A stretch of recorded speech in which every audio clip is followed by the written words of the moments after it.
back to the Craftsman Online podcast. This is a weekly half-hour program focused on the relevant topics in Freemasonry and the various aspects of the craft. Any opinions, thoughts, or viewpoints shared during this program are that of the individual and do not reflect the official position of any Grand Lodge, appendant, or concordant body from which that member may hail.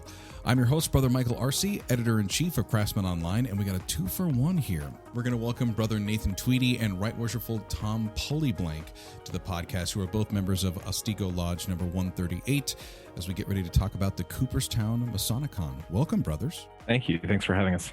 Is doubleheader the right way? It's 2-for-1 in baseball, or they say an extra game or extra baseball. Is that the right way to?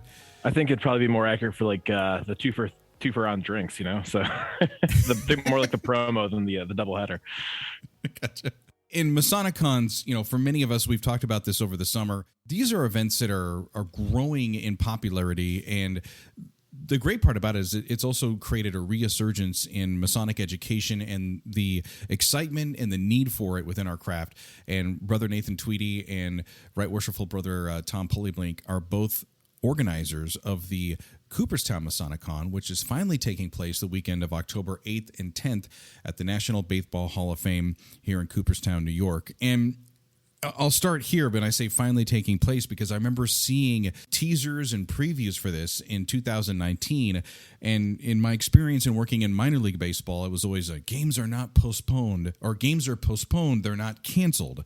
So take us back to 2020, which, you know, is a tough year for all of us. The pandemic comes across and you're forced to make the ultimate tough decision of, yeah, we can't have this event that we put so much blood, sweat, and tears into. What was it like when you had to come to that realization for your event? Yeah, we were really looking forward to it last year. You know, things started going south pretty early. You know, the event was scheduled for October, the same weekend of 2020 that it is this year in 2021. And, you know, March, April of 2020 were so bad, we kind of had a feeling that things weren't going to get better in time. So it was probably by summertime we knew that we were definitely going to be doing it 2021. So once we set our eyes on that, then we were kind of comforted with the fact we could just sit back and breathe a little bit and say, okay, we're going to get this done. It's not going to happen when we really wanted it to, which, you know, was a big anniversary for the lodge when we were hoping to do it. But that's the way of the pandemic. You know, so much was postponed. I think one good thing that came of it is that, you know, because of COVID, we had to be really flexible as a lodge, like every other lodge. So we're being really flexible with Masonic Con too. You know, we're ready for pretty much all eventualities. Come the beginning of October. The cool thing for me was I was living in upstate New York at the time, in Troy, New York. I saw this event. I'm like, oh, this is literally a 90-minute drive from where I'm at. Let's do this. A lot of the brothers from the capital region, we were all excited to, like, you know, carpool and head up there and be a part of this. And I think a lot of it was, one, because the theme of it, you were able to tie in baseball and Freemasonry. But the second part was, this is something cool that we can do to celebrate Freemasonry and be around other brothers in upstate New York. There aren't very many opportunities for us to do that as Masons in upstate New York, is to celebrate and get together in kind of a convention forum. I want to go back to probably early, 2017, 2018. When did the seeds of this Masonic Con come together? When did this idea get born? Well, I was raised in fall of 2016, so hitting my 5-year mark here. But not long after, I was looking for just an event, some Masonic Con, right? And that's what I searched, not knowing that was the actual name for a thing not too far away over in Attleboro, Massachusetts. So right outside Boston, Ezekiel Bates Lodge had been putting it on. It was their second year doing it. And I went and I visited, and it was honestly, in my short Masonic career at that point, I'd been a Master Mason for a handful of months. Really was a defining moment for me. It really showed me that Masonic education is something that's huge, and the fellowship aspect of meeting brothers from all over the Northeast, and some brothers from outside of the Northeast, a couple of Canadian brothers I think made it that year. But that whole experience was really a turning point in my short Masonic career, and I wanted to bring something like that back to upstate New York. I wanted to bring something to the brothers that I know would love it. We just had to get it done. And so with Otsego Lodge having its 225th anniversary in 2020, it seemed like the perfect time to do it. And yeah, so it all just kind of came together. I think we first started discussing it, middle of 2019, Tom? Yeah, and then I became a Mason in 2000. So for me, it was my 20-year date. And Nate was so enthusiastic about the Attleboro Masonic Con that I was planning on attending what would have been their final one in April of 2020. Really looking forward to seeing how it goes, picking ideas from it, but more so doing what you just described, Michael, is getting the fellowship and the fraternity and really enjoying that for a couple of days. But alas, that was canceled, and didn't get to experience it, which makes me even more excited for experiencing it when we host it. The other idea I have is, Right Worshipful, you're now a grand chaplain, and you were going through those grand line preparation to get to your office, and you have this, young whippersnapper who's barely, a master Mason, who's now, going through the chairs in his lodges, and he comes to you with this idea of, hey, let's do this Masonic Con. How familiar were you with the idea of Masonic conventions at that time? I had zero familiarity with Masonic conventions at that time. It was all new to me, which was why I was excited to go to Attleboro to see what it was all like. But I trusted Nate and trusted his idea. And I think that myself and the other brothers in the lodge, really followed his lead. I'd been to Attleboro a few times for Masonic Con, and done the virtual of, I was supposed to go in person to quite a few that coming year. So Camp Masonry out in Toledo, Mid-Atlantic Esotericon, not specifically Masonic, but a lot of Masonic speakers there, as well as a few others in the area, or that in 2020, 2019. And unfortunately, I wasn't able to get to them all. But the idea of these other ones all happening and me going to them was really going to help give some additional ideas and additional support. The question that you have to ask here is when you talk with millennials, like, cons are a big thing with them. Like, I've heard of cons because of Comic-Con in San Diego, where they roll out. At the time, it was I was a big fan of The Walking Dead, and that's when you get all the sneak peek trailers for that, and the Marvel movies would all come out, and the video games would all come out. And when I heard that Masonry was doing this, I was like, oh, man. Thank you, millennials, for bringing some new energy into the craft with these ideas. So my thought is that you've had a few years now to really hone and kind of master this. How much of what we're going to be experiencing this year is different from what the original plan was for in 2020? Yeah, so the original plan hasn't varied too much. We were able to still keep pretty much everything intact. The biggest change, I think, is because of rescheduling and with catering, we unfortunately had to change the location of our festive board. But I actually think it's working out a little bit better now, because with the admission to the in-person Masonic Con in Cooperstown, not only do you get all the speakers and all the events of the day, but you also get entrance to the Baseball Hall of Fame for the day. And our festive board was going to be in the plaque gallery at the Hall of Fame, which is going to be pretty cool. But with a scheduling conflict with the caterer, we unfortunately had to change location. So we're now going to be at the Glimmerglass Opera House, which is really well-respected, world-renowned opera house. In fact, Supreme Court Justice Ginsburg used to do a lot of presentations there, like once a year. She was a big fan. So a lot of well-known support there, and a really cool place for us to finish off Saturday and really have a good bit of fellowship in a place of culture that's actually doing the Magic Flute this year, which is a pretty cool Masonic connection. So this is actually the second con or Masonic Con that we've had on the Craftsman Online podcast. The first episode, we talked about the Denver Masonica, which has recently now passed through and taken place. And, same kind of idea. Brothers got together, they've heard about the con movement, and they were super excited, and they did it in Colorado. And what made my heart smile was to know in upstate New York, when COVID had happened and things got shut down, was that we were resilient and we bounced back and we planned for this. So I think there's a couple key figures when it comes to planning a Masonic event like this. And I'd like to use your event as a springboard of ideas for other brothers in, our great state that might be thinking, maybe we want to do something like this. And the first would be the theme. So obviously, I guess it's a bit of a natural one. You're in Cooperstown, got the National Baseball Hall of Fame Museum literally in town. Where did you start making the connections to host some of this event there and bring in that resource? I actually worked at the Baseball Hall of Fame at the time of pitching the idea of the lodge. So to me, it just made a natural fit. That's one of the larger event spaces in town. My employer at the time, I was involved in a lot of the event planning and going on at the Hall of Fame. So it just seemed like a natural fit. The theme that we're kind of going with, we asked all of our speakers to try to incorporate the human body, sport, or athletics in some way. So very broad definition of what we're going for a theme. But we figured if we're in the spiritual home of baseball and we're doing Masonic talks, we have to in some way try to incorporate that in. So most of our speakers are coming up with new material just for Masonicon, which is pretty great. But the theme really came from you have to incorporate athletics in some way. You have to incorporate the human body. How can you not?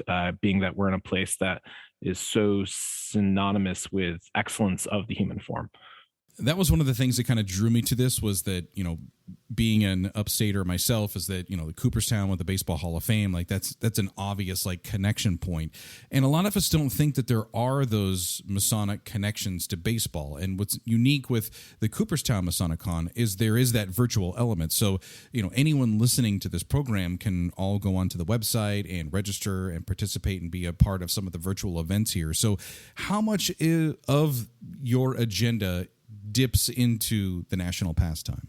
Yeah, good question. So, the connection between the two for me just seems natural. I mean, I've done multiple presentations on baseball and Masonry. I actually did some for Craftsman Online.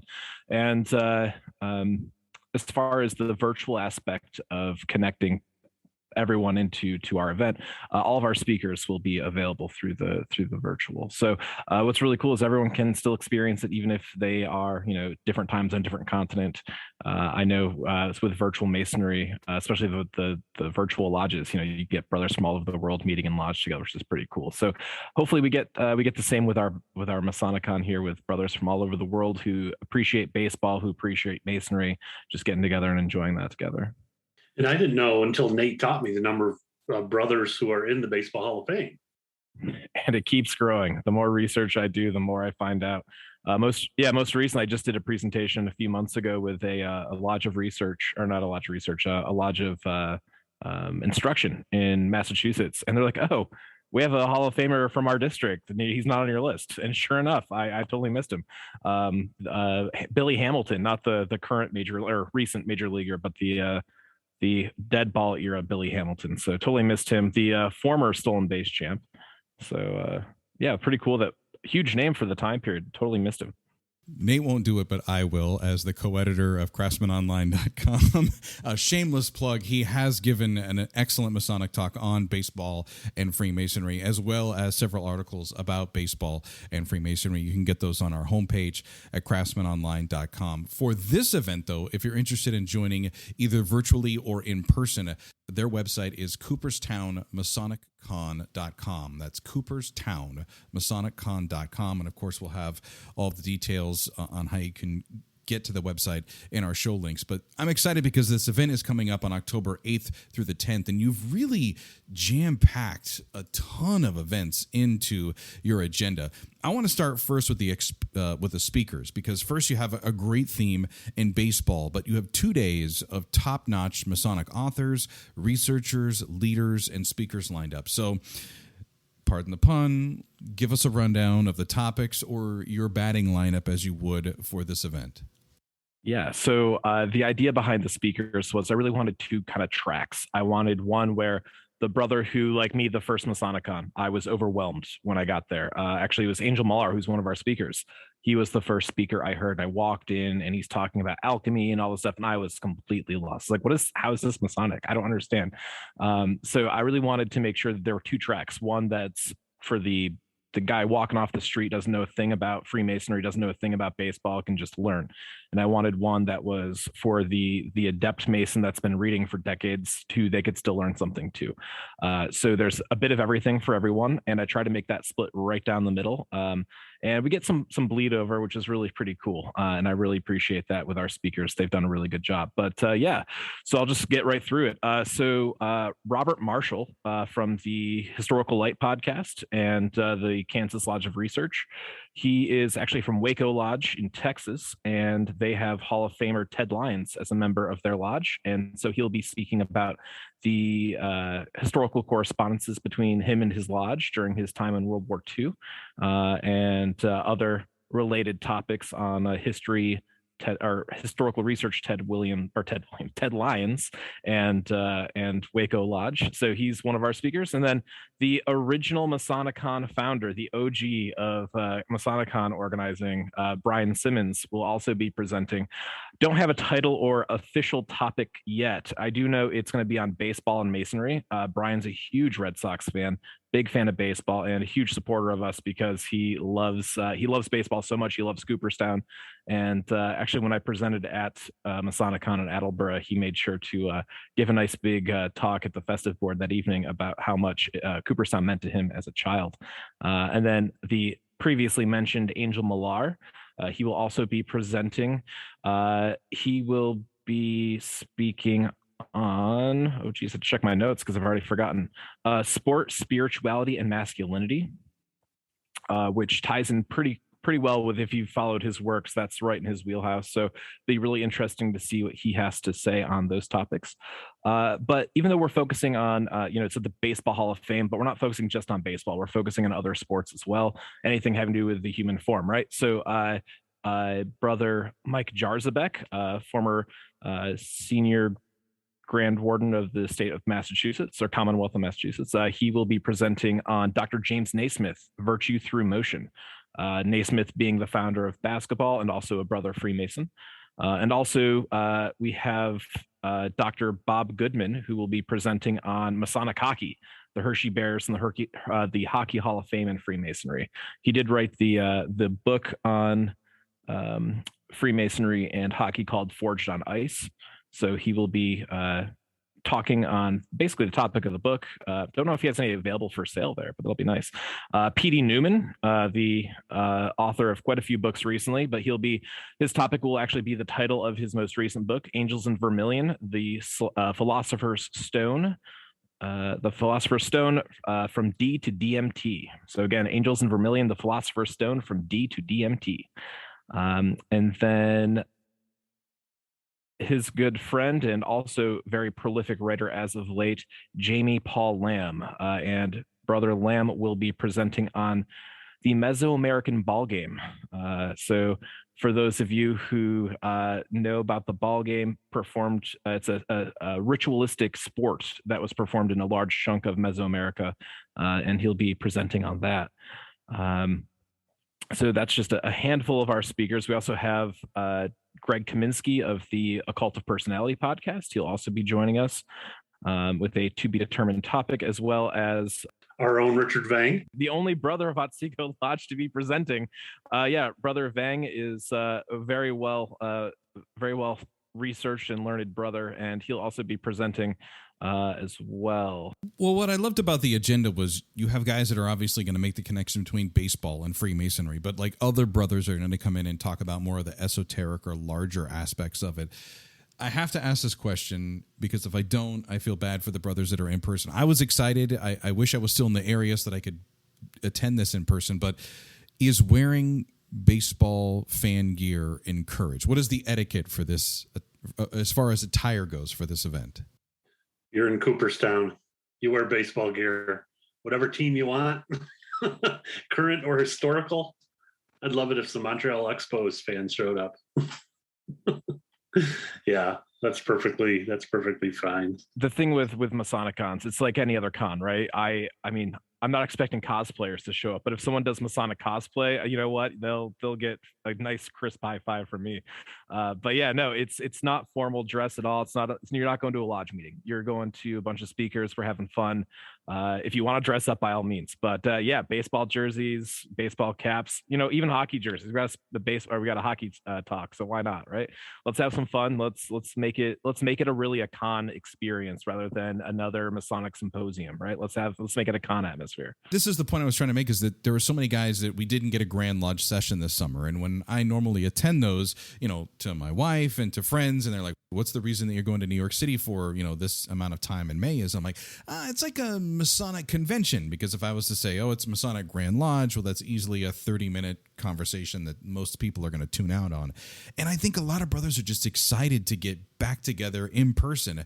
And I know that they're going to want to wear their square and compasses. We're going to see a lot of rings. But then if I was going to the Baseball Hall of Fame, as I've done previously, you got to represent your favorite team, whether it's the team you support now where you live or the one that, you've always cheered for since you've grown up. So I know Brother Tweedie's going to have all of his Mets gear on. And I know a Montreal Expos fan and Right Worshipful Pullyblank. So we're going to see a lot of colors there with brothers and men that are all there together. And it's not just about baseball. And especially in this area of upstate New York, Cooperstown has a lot of other things that you've been able to tap into as far as the con in-person event planning goes into place. And that's one thing that, another baseball pun, tip of the hat for that one, is that, this area of upstate New York is also known for its breweries. It's also known for its outdoors events. So let's talk a little bit about some of the after hours or outside of the event opportunities that are planned there for brothers to experience.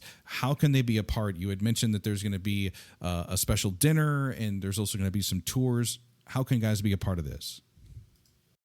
Yeah, if you come to Cooperstown, you have to spend some time either on or on the shore of Otsego Lake, which Cooperstown is on the south tip of. It's an absolutely gorgeous lake right at the village, so it's easy to get to during break time or Friday when you get into town or Sunday. Breweries. Brewery Omegang is internationally famous for its Belgian beer. Between Brewery Omegang and the village, there's Red Shed Brewery, which makes some excellent brews. They'll have stuff going on Sunday. There are wineries around, including one that's run by Brother Mason, Pale Shop Vineyards out in Fly Creek on Route 28, just north of Cooperstown. Our lodge building is a beautiful building to see. Downtown Cooperstown in general is a wonderful place to be around, but our lodge building is very special. Historic. It was built by Henry Hardenberg, who also built Kingfisher Tower, which is on Otsego Lake. Probably his most famous building is the Dakota in New York City, but he built many, many famous buildings, many of them gone in New York City. He was one of the great architects of the time, and our building definitely reflects that, but it fits right in with the architecture of Cooperstown. So just being in the village is something special. Another baseball point, that weekend will be the first full weekend of the playoffs. There are always baseball fans in Cooperstown that weekend, and they go to the bars and hang out, sometimes in large groups, to watch the games. I've watched games with Phillies fans, Yankees fans, Red Sox fans, Blue Jays fans. It's really a fun weekend to be around town. This is one of those few Masonic events where it's definitely family friendly. Like, while Dad's doing the Masonic Con event, like Mom and the kids could be off exploring and doing things and then coming together for dinner. And as you mentioned, like the energy that's going to be happening. And I just feel that there's, such a need for brothers that we want to get back together in person. And by the time we're looking at this in October, there's nothing more beautiful than this area of upstate New York in the fall when it comes to what the leaves and the scenery is going to provide. We are currently nailing out the final details of there's a railroad that operates in the town next to Cooperstown, Milford. And so we're nailing down the final details, but there's a pedal cart company that runs on the railroad. So yeah, imagine peak leaf season, you're riding down the rails in a pedal car. It's really easy too. They're actually assisted. I've had a great time when I did it, but I just can't wait to do that with the leaves. Also, like, what's really cool is at the other end of the lake, Otsego Lake's about 9 miles long. It's really narrow. It kind of looks like a finger lake. It's not a finger lake for the New Yorkers. But yeah, there's Glimmerglass State Park, and in Glimmerglass State Park is the oldest covered bridge in the country. and that's right there, which is really pretty cool. And imagine that with just the backdrop of all the leaves changing. It's going to be fantastic. And then what you said about the family. Yeah, there's also there's actually going to be a tractor fest going on at the same time at the Farmers Museum in Cooperstown. So there's going to be all sorts of antique and vintage tractors set in the historic village of the Farmers Museum, which is set in 1845, I believe, as well as the Hall of Fame itself. And it's just, yeah, it's going to be a great weekend to be there. There's so much stuff going on. Even if you're not there for Masonic Con, right? Bring the family, bring the wife, bring the kids. Let's just bring the whole family. There's going to be something for everybody. Yeah, and not to keep rubbing it in on the guys that can do it live, but like you're talking about upstate New York in early October. So this is in the height of pumpkin spice season, cider belly donuts, like all of the food, like everything would draw you there. You need to be there if you were within driving distance to getting there. For brothers like me, that it's a couple flights to get to Cooperstown now, there's a virtual experience. So walk us through what those of us that would be doing this virtually, what are we going to see online? Well, unfortunately, the virtual brothers aren't going to be able to enjoy, all the additional events, but they do get all the great Masonic education. So with how we've structured the speakers, it is going to be 5 sessions running with 2 concurrently. So with the Hall of Fame's occupancy for the rooms in which the lectures will be happening, we had to kind of break it up that way to ensure that every ticket holder has a seat in person. So the virtual brothers will then just be getting a live stream of that. So they'll be getting, hopefully, if all the tech works correctly, they will be getting live video as well as seeing the presentation that is being presented to all the brothers present as well. At the end, all the sessions will be recorded, and at the end, we will send out the link to all of those so that those who attended, you obviously don't want to listen to 2 speakers at the exact same time on 2 screens because that's not going to work out well for you. So yeah, choose the ones you want to hear live, and we'll make sure you get the link for everything else. And that ideally, we'll do the same for the in-person people as well, but email might be an issue. So if you don't buy the tickets, we can't send it to you, but we can send it to people who buy the ticket for you. So so that's a little nod to, if you want the lectures afterward, make sure you buy your own ticket. Don't buy them in bulk. Pro tip. All right. So I love the energy that comes with this. I'm going to play the homeboy card. I wish I was back in upstate New York to experience this. I'm a little upset that, I'm down in the DC area and I won't be able to make the trip this year. And I definitely want to be there virtually to experience it. And I'll be wearing my, don't want to upset anybody, my LA Dodgers, because I grew up in California. So that's my team. Hopefully a little represented out there. But for brothers, and this is what's exciting to me, is that we all get behind guys like you who are planning these events, and we want to bring this energy and this excitement back to our local areas. So if we have brothers that are listening right now and they're thinking, hey, I want to do something like this for my lodge or even in my jurisdiction, looking back, and you guys have had 2 years and a pandemic to try to plan through this, what are like top 3 takeaways or things that, guys listening should consider when they bring this idea up in a lodge meeting, like, hey, I think we should have a Masonic event in our lodge or in our jurisdiction? What are some things that we should be looking for when it comes to planning? Get the speakers, and be flexible on who they are, because people's plans change and things might not work out. That's the most important one. Because really, with today's technology, there are so many options on exactly how to do it. And the other thing I'd say is that stay within the lines of what you can handle. It doesn't have to be a big event the first time around. Ours, if you look closely at what we're doing, it's really pretty modest. Just in a couple rooms at the Hall of Fame, and our own lodge and the pavilion up at the Opera. And it's areas that we're all pretty used to.